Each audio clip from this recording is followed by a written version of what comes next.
انت دلوقتي عرفت ازاي تعبر عن الامك. طب عايز تقول بقى ازاي الامك دي بتوجعك؟ يعني ايه؟ عايز تقول ان الحاجه دي بتوجعني، هتقول كده it hurts. again it hurts.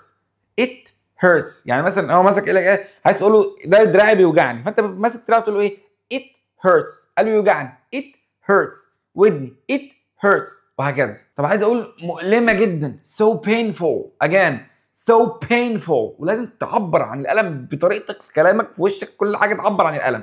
so painful. طب لو فيها احتقان شويه، ها؟ sore.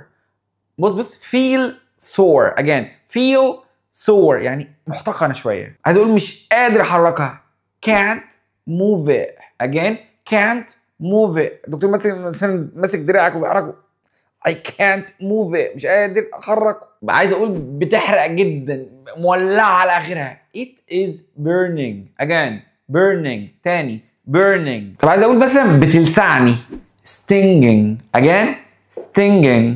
stinging. واحس انها بتلسعك بقى stinging.